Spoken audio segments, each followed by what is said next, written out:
por que o Poco X5 Pro está se tornando o melhor custo-benefício da Xiaomi em 2023.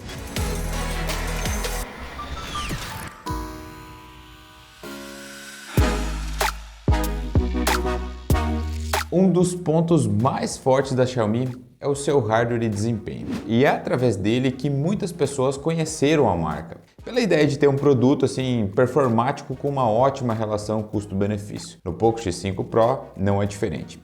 Ele carrega um Snapdragon 778G, um dos processadores intermediários mais queridos e procurados hoje em dia no mercado.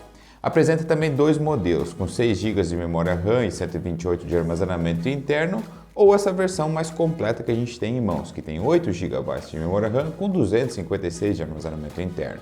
Para você ter uma ideia de performance, a gente rodou alguns aplicativos de benchmark. E no Geekbench, que é um famoso teste, ele fez 1.005 pontos no single core e 2.954 no multicore, colocando-o em uma faixa próxima a smartphones como o Pixel 6a e o Xiaomi 12 Lite em termos de performance. Já em relação ao teste de CPU throttling, no qual o smartphone é submetido a um estresse prolongado, o X5 Pro teve uma média de 238 mil pontos e ele se posicionou em 13º lugar em nosso ranking de testes. A gente já testou dezenas e dezenas de smartphones. Isso colocou ele próximo a dispositivos renomados como o Zenfone 8 Flip e o Motorola Razr 40 Ultra, que foi recém-lançado. Quanto ao desempenho de jogos, pode ficar tranquilo, o X5 Pro ele se destaca nesse quesito. Em COD Mobile, por exemplo, ele atingiu a impressionante taxa de 60 quadros, superando o Galaxy S54 da Samsung, que registrou apenas 40 quadros por segundo. Em jogos menos exigentes, como Mortal Kombat, o X5 manteve uma média de 65 quadros por segundo. Para obter mais detalhes aprofundados aí sobre o desempenho em jogos, a gente convida vocês a assistir o vídeo detalhado em nosso canal Roda Liso. Lá a gente mostra 10 jogos diferentes que rodamos com o Poco X5 Pro. Vou deixar um link aí na descrição. O segundo ponto forte dele é a tela. O X5 Pro ele tem um display AMOLED de 6.67 polegadas, Full HD com 120 Hz de atualização, apresentando consigo o Corning Gorilla Glass 5 para proteção contra riscos e danos. As cores são certificadas pela tecnologia DCI-P P3 e ele conta com Dolby Vision, então vai dar para assistir aí séries com cores mais fiéis. Por mais que o brilho das telas OLED seja um ponto negativo, o X5 Pro consegue lidar bem com isso, ele atinge 900 nits. Se você sair ao sol com esse carinha aqui, não vai ser problemático. O X5 Pro não apresenta uma tela adaptável. Portanto, se você colocar a taxa de atualização em 120 Hz, o que é legal, né? Fica tudo mais fluido, ela vai se manter até você trocar. E se você não trocar, ela vai acabar consumindo um pouco mais de bateria enquanto por exemplo, você estiver assistindo ou lendo uma matéria na oficina da NET. E o que acontece? Quando você estiver numa página, a tela vai ficar fixa, mas você igual vai estar usando 120 Hz, consumindo um pouco mais de bateria. E por falar em bateria, o X5 Pro conta com uma de 5.000 mAh de capacidade, mas esse número por si só não representa uma real eficiência do aparelho. A gente submeteu ele ao teste de bateria aqui da oficina da NET.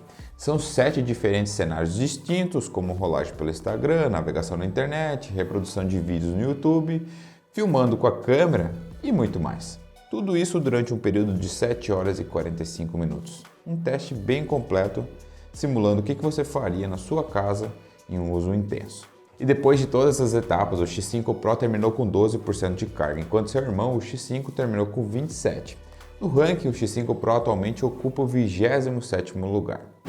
Tá beleza, mas quanto tempo ainda leva para carregar ele? O X5 Pro levou incríveis 45 minutos para completar a carga de 0 a 100. Mas você pode ficar tranquilo, né? Passando por esse teste ainda sobrando bateria, você não vai depender de tomada no seu dia a dia. Vai completar um dia inteiro de bateria sem precisar carregar ele. Olha, nas câmeras a gente tem um sensor principal de 108 megapixels, altas resoluções de fotos. E aí a Xiaomi ainda coloca uma lente ultra-wide de 8 megapixels e para fechar com chave de ouro aquele sensor macro famigerado de 2 megapixels.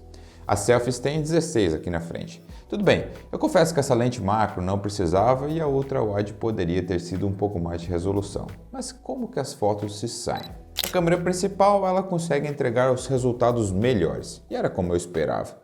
seja em foto com bastante luz ou mesmo em foto noturna usando o modo noturno.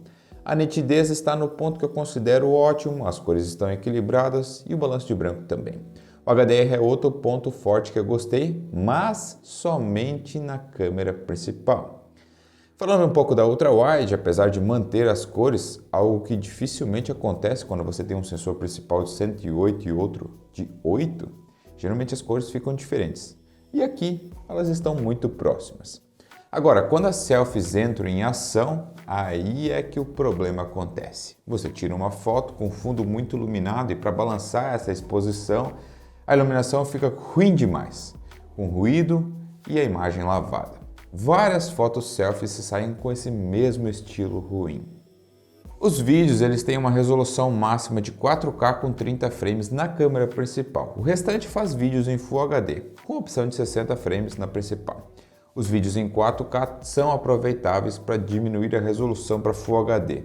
Aí você vai ter uma redução e ele vai manter uma boa nitidez.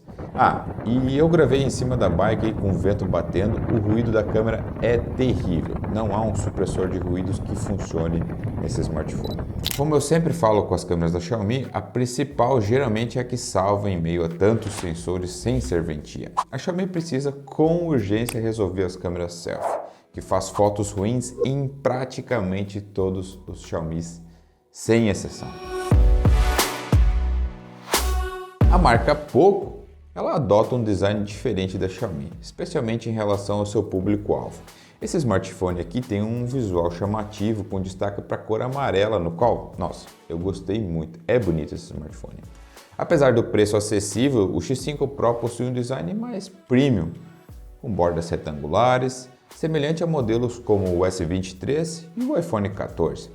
A parte traseira dele apresenta um plástico texturizado, que não marca dedos, mas é bastante liso.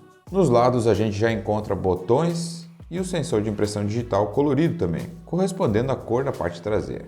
Já na parte superior há uma entrada de fones de ouvido 3.5 mm, exatamente, você pode conectar seu fone, que não vem na caixa.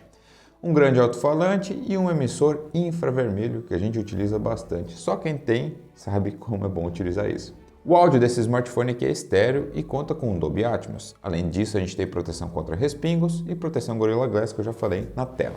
Uma coisa que eu gosto muito, eu já falei, é o infravermelho.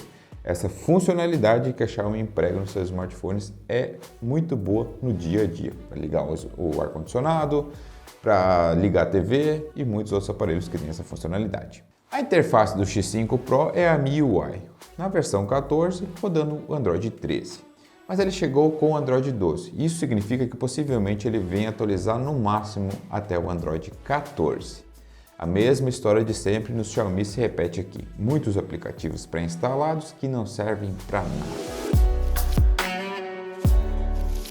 O Galaxy S54 da Samsung é uma sólida alternativa ao X5 Pro. Os destaques deles incluem umas câmeras mais versáteis, com fotos nítidas e saturação nas cores. O desempenho também se equipara aqui com o X5 Pro, mesmo com o processador Exynos 1380, também com 8 GB de RAM. Tem uma excelente autonomia de bateria, uma tela Super AMOLED de alta qualidade, promessa de 4 grandes atualizações de Android, tudo isso a um preço competitivo de aproximadamente R$ 1.800. E esse é o competidor número 1 do X5 Pro atualmente. Será que vale a pena comprar o X5 Pro? Pelo preço que ele é comercializado pela Xiaomi Brasil, que nos enviou esse produto aqui para testar, eu digo que jamais, até mais de R$ 3.000. Agora, por preços que vemos sendo comercializados aqui no mercado brasileiro, provavelmente através de importações, já é outra história. O menor preço que a gente monitorou foi de R$ 1.550, mas atualmente ele está custando cerca de R$ 1.800, por aí. Valor que hoje encontra-se o A54 da Samsung, no qual eu julgo ser melhor, por vários motivos que eu já expliquei para vocês antes.